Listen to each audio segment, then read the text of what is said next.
Okay, I am literally just going down the road today and I'm really pleased that I've got some sunshine, which is lovely for a change. So I'm going out to see a Frenchie called Nessy, who's got a few little things going on. So apparently I'm going to get barked at and jumped up at a lot when I go in. So she's going to be a bit over the top with the greeting, and she's also being a bit kind of dominant with their other two dogs. They've got two, I think it's a Cavachon and a Jug, something. Anyway, two little dogs that she's just a bit bolshy with, by the sounds of it. Not aggressive, but you know, shoves them out of the way a lot. And yeah, I just want to sort out their relationship a bit better. And then we've also got a lot of pulling on the lead and very dog reactive, apparently. So I've got little Logan in the back, and we're going to do plenty of work with that. And we've also got recall issues, so she's not going off the lead at the moment because her recall isn't great and she gets distracted very easily, and also they're not trusting her off the lead around other dogs. So yeah, so we got a fair bit to look at today. Obviously, as you know, I love my Frenchies, so it'll be nice to see a little Frenchie and do some work. I haven't actually seen one for a while. It used to be all we saw for a couple of years, but that's slacked off a bit now. So yeah, I haven't seen a Frenchie for a little while, so I'm sure she's going to be very cute, and I'm sure the little ones are going to be very cute as well. So yeah, should be able to get some cute videos, pictures and things, and yeah, quite a lot to get through, so I'm probably going to be there for a little while. But like I say, it's literally just down the road, so that's handy, isn't it? And I will talk to you later. What happens when we first go? Oh, here we go. Yeah, there you go. There we go. Thank you. Oh, okay. Where is she? Oh, there she. Oh, she's so tiny. She is so tiny. She's loud. Goodness. Oh, she's so cute. So she just kind of paces around and has a bark. Yeah. She's up on that. Right. Okay. Can't hear a bark, which is good.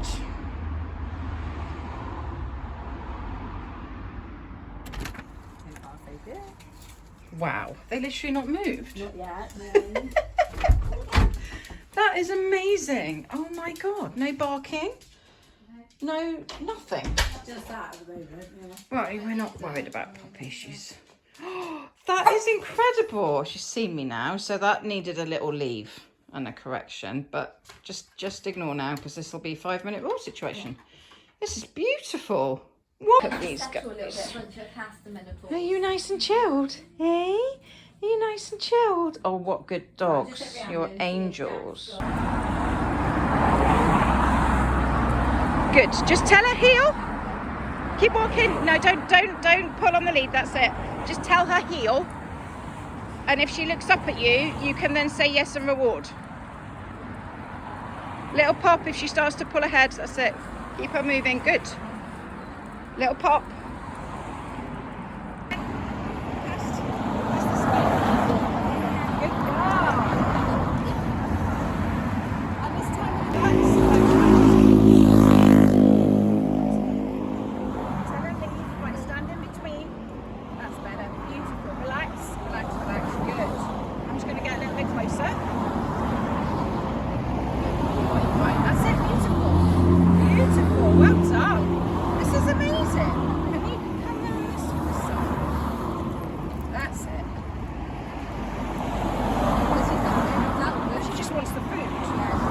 You just want the food, leaf.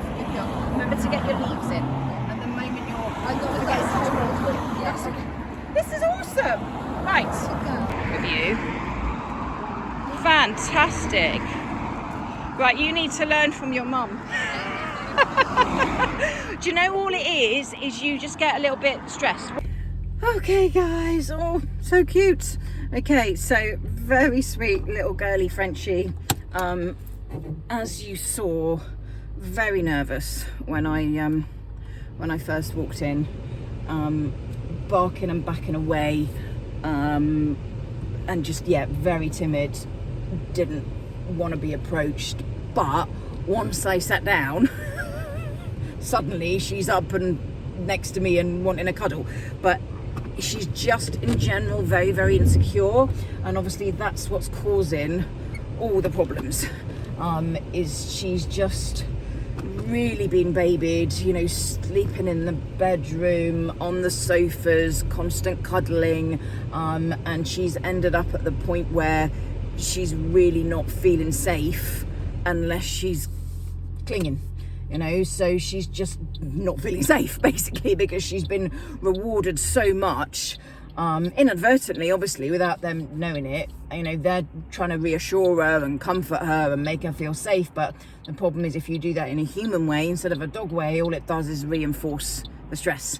So you just end up with a dog that's really insecure. And also the other thing that's adding to all of that with her is she's got an incredibly high work drive. You know, this dog, for a Frenchie, so intelligent, really, really clever. Everything that I did with her today, she picked up in a heartbeat, you know. Just literally learned so quickly everything that I needed her to know, and was clearly really into the idea, yay, let's work. And I think, you know, they have trained at the basics like most people do, but what happens with the vast majority of people is they train the basics and then they don't really know what else to train. So although the dog is still doing bits and pieces, they're not being challenged, they're not learning anything new ever, and it's, yeah, they're still then getting frustrated. And when you've got a dog that's nervous and frustrated, then you're going to get problems. So I could definitely see that was what was going on. Obviously we used the lead in the house, calmed her down very quickly. She was brilliant with that. With the knocking on the door, we went from barking to just complete silence, so she didn't even get up. So that was really impressive, but I'm concerned that might just be because she knew it was me. I don't know. We'll have to see what happens when they actually get a different visitor.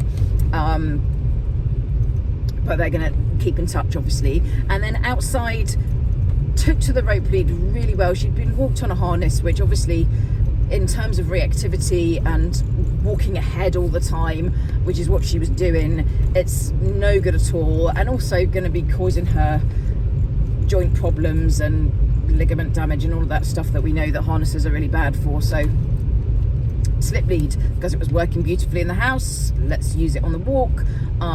We conditioned the pressure release. She got good with it very, very quickly, was listening to her heel command and her turns, and walking really nicely on that slip. Proper heel work, no longer always ahead. And then we did some socialization work with Logan, which you know, I could see she's locking on, she's getting stressy. I mean, she didn't actually, whilst we walked today, I didn't see a big, you know, there was no barking, no crazy, but I could see that the potential was there. You know, she was locking on, but obviously because I was then correcting her and teaching the owners how to correct her when that happened, it wasn't progressing to barking and going nuts, which is apparently what she does normally. So we didn't actually see any of that, which was great, and that tells me that, you know, the dog's really listening. She wants to learn. She was actually getting to the point by the end of the walk where she knew the word leave and was she'd lock on, and then we'd say leave and she'd immediately turn away. So this dog's she's just so clever. A lot of the problem actually is more to do with her owners just not being assertive enough. Really lovely people, really want the best for their dogs, and that's brilliant, but they're just not used to being dominant and assertive and taking charge of everything. You know, they've been very cuddly and loving and affectionate, and that's wonderful. We want lots of love and affection, but you can't only have that. You've got to have discipline as well. And some dogs, you know, you can only do love and affection and get away with it, but it's actually quite uncommon, and certainly with a breed like a Frenchie, it would be exceptionally rare to raise a breed like that with zero discipline and expect it to not have any issues, because they're a very high intensity breed in general anyway. So yeah, it was just about them understanding how to use corrections, when, getting their commands in at the right times, and just generally being a lot more confident themselves. Because when you've got a dog that's been reactive, it's, you then get stressed on every walk. And the problem with that is the dog's then feeling all of that stress. They then get more protective, and the whole thing just escalates. So I've left them with a lot of work, basically, the leadership stuff, and then just getting a handle on their own confidence on walks, and obviously practicing everything. And I'm seeing them again in 2 weeks. We're going to do some field work then. I did do a little bit of long line work with them at the end of the session, but I'm wanting them to really focus primarily on lead walking, structured walks, and getting the dog good walking by other dogs and distractions without having any reaction, so that when we then transfer that to the field and we're doing long line work, we've got a really good starting point. So they're going to work really hard for me, I'm sure, and I will see them in 2 weeks and let you know how we get on.